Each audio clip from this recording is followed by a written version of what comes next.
আমার লাইফে ফার্স্ট আমি সয়াবিন খাবো এবং সয়াবিন রান্নাও করব। আমি অনেক ছোটোবেলায় অনেক অনেক ছোট্ট ছিলাম তখন একবার খেয়েছিলাম আমার ফুপুদের বাড়ি, আর এই পর্যন্ত আমি কখনোই খাইও নাই, রান্নাও করি নাই। তো এই ফার্স্ট রান্না করব আর সম্পূর্ণ রেসিপিটা আপনাদের সাথে শেয়ার করব।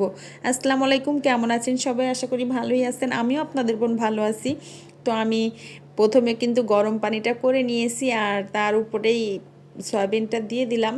আর এখন ভালো করে সিদ্ধ করে নেব। আর আসলে আমি জানতাম না এটা কতক্ষণ সিদ্ধ করতে হয়। এটা নিয়ে একটা মজার কাহিনী আছে।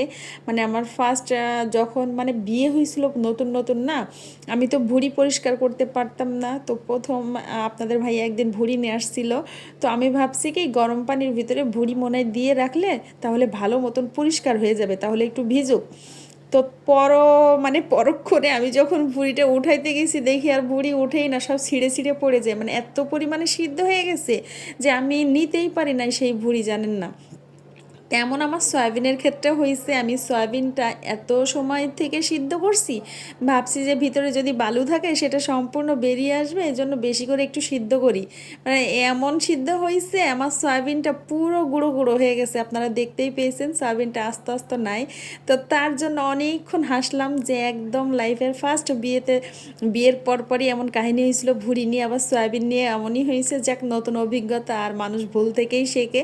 তো এটাই আমি মানে একটা ভিডিও ছাড়ছিলাম রিলস, সেটার ভিতরে বলছি যে আমি কাহিনী আছে একটা মজার স্মৃতি, সেটাই একটু শেয়ার করলাম আপনাদের সাথে। ভালোই লাগলো, মানে নিজেও একটু স্মৃতিচারণ করলাম। আর ভুল থেকেই আমাদের শিক্ষা হয়, আর শিক্ষা নিই আমরা। আমরা তো আসলে মায়ের পেট থেকে সব কিছু শিখে আসি না। হয়তো বাবার বিয়ের বয়স অনেক বছর হয়ে গেছে, আমার নিজের বয়সটাও অনেক বছর হয়ে গেছে, কিন্তু সব কিছুই যে পারতে হবে এমন তো কোনো কথা নেই, তাই না? আমাদের বয়স যত বাড়তেছে চারপাশে দেখি ততই শিখতেছি। অনেক সময় দেখা যায় আমাদের থেকে ছোট যারা তাদের কাছ থেকেও শিখি, শিখার কোনো বয়স নাই। তো আমি মানে মজাই পাইতেছি মানে এই জিনিসটা নিয়ে আমি নিজে নিজে ভাবছি আর অনেক মজাই পাইলাম। হ্যাঁ, মজাও করলাম নিজেরে নিজে নিয়েই। আসলে সব জিনিস সবাই পারে না। ওই যে বলে না যে একদম মানুষটা পারফেক্ট, কেউই পুরো পারফেক্ট না। তো সেটাই, যাই হোক। তো সয়াবিনটা দেখতেই পেয়েছেন আমি কিন্তু মাংসের পুরো মশলাটা, মাংসে যা যা মশলা দেওয়া লাগে সব মশলাই দেওয়া হয়েছে এখানে। আর আমি একটু মশলাটা শেষে দিয়েছি, ঠিক আছে, বাটা মশলাটা দেই নাই।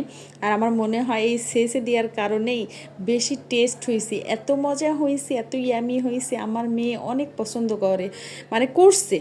সে কিন্তু সচরাচর কোনো জিনিসই খাইতে চায় না, তার মুখে স্বাদ লাগে না, কিন্তু এই সয়াবিনটা সে এত মজা করে খেয়েছে। সে যেমন মাংসটা পছন্দ করে খায় তেমনি পছন্দ করে এই সয়াবিনটাও খেয়েছে। যাই হোক, আমার আরও আছে ঘরে, আমি এটা আবার পরে রান্না করে দিতে পারবো। আর কতটা লোভনীয় হয়েছে দেখেন তো। আমার কাছে কেমন লাগছে জানেন, একদম ভুঁড়ি রান্না করলে যেই টেস্টটা আসে না তেমনই লাগছে। আর দেখছেন কালারটাও কত সুন্দর হয়েছে, তাই না? আমার কাছে কিন্তু ভালোই লাগছে। কে কে পছন্দ করেন সয়াবিন ফল অবশ্যই কমেন্ট করে জানাবেন, আর আমার রান্নাটা কেমন হয়েছে সেটাও জানাবেন। সবাই ভালো থাকবেন, সুস্থ থাকবেন, আল্লাহ হাফেজ।